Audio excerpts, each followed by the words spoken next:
Hey everybody, my name is Jeff Carpenter. I'm a photographer and a videographer based out of Nashville, Tennessee. Today I'm going to be talking about the brand new camera from Panasonic, the Lumix G85. Stick around.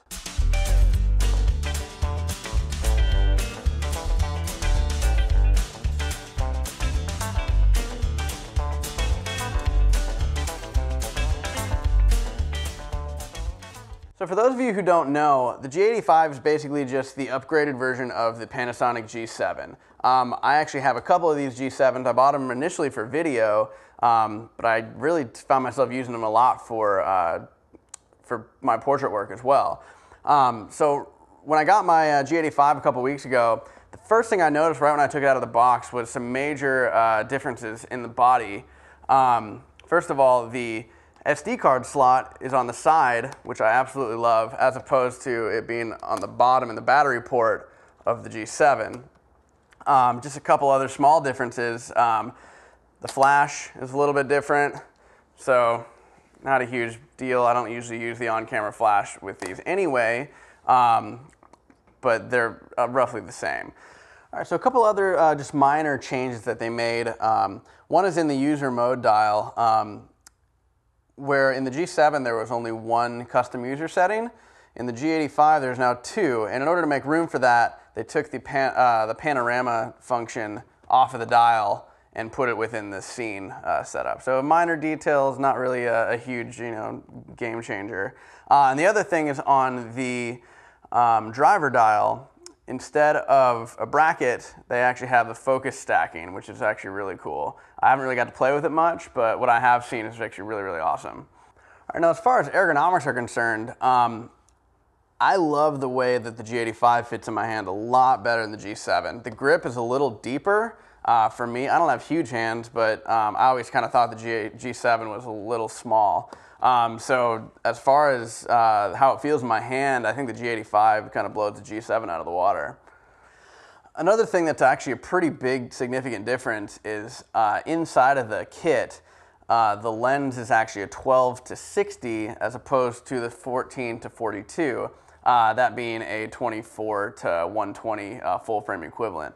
So you get a little bit more focal range. And in my opinion, it's just a significantly improved piece of glass compared to this 14 to 42. Also, this one was just like tiny and I never used it. But I've actually used this kit lens quite a bit just for some portrait stuff. Now the huge difference between the G7 and the G85 is actually inside the body. They've included a internal, like in-camera stabilization. All of your pictures and your video are gonna be significantly smoother. And they even allows you to use old lenses. So I've got some manual lenses that I use with my Metabone Speed Booster, and all you just set the focal length inside the menu, and then it's stabilized way better than if it was just handheld with no stabilization inside. So that's a really cool feature that they've added. So another kind of fun feature that they've added in the video menu is what they call 4K live cropping. Basically what it does is it takes the 4K video capabilities and records it at 1080, but it makes it so you can take from one, instead of start point and a stop point, and it basically pans, zooms, however you want to do it within the camera itself instead of doing it in post. One thing I found was kind of cool that you could do with that was kind of do an in-camera vertigo or dolly zoom effect, kind of like this. But yeah, so basically what I did with that was I set the 4K live crop from the start point, and then I made my stop point, and then I just used my dolly to kind of pull out very slowly.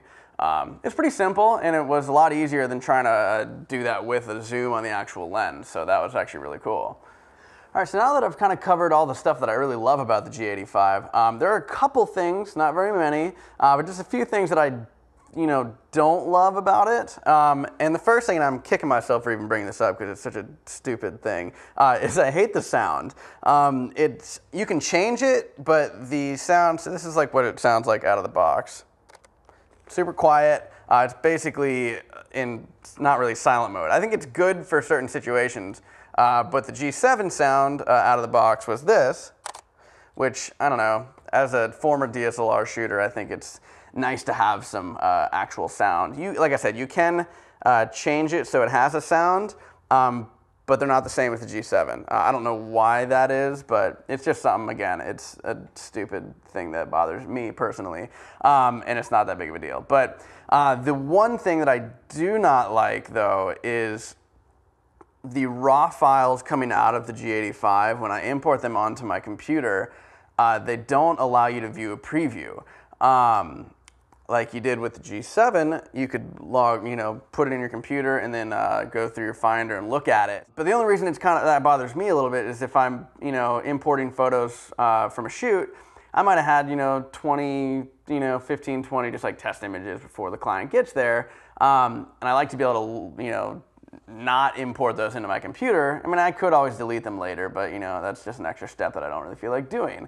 Again, not a huge deal, not a deal breaker. I'm still using it every day, but it's just something that I, would like to, be able to see the preview before I drag all the files onto my computer. So there's a ton of stuff inside of this G85 that I haven't even touched on. I mean, it's got a ton of features. For me personally, I just use it mostly for portrait photography, so I, kind of touched on the stuff that works for me and what I use.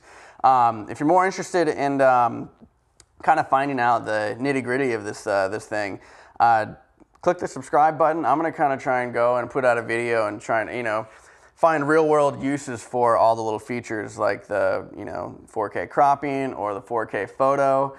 There's a bunch of stuff inside this little thing. It packs a huge punch. So stay tuned, and I'm going to kind of go through in the next few weeks and months and really dive into this thing. Hey, thanks for watching, guys. I hope you enjoyed everything. If you have any questions or comments, make sure you leave your comments below. And make sure you follow us on Instagram at ReadyLightMedia, and check us out on Facebook as well. It's facebook.com/ReadyLightMedia. All right, have a good one.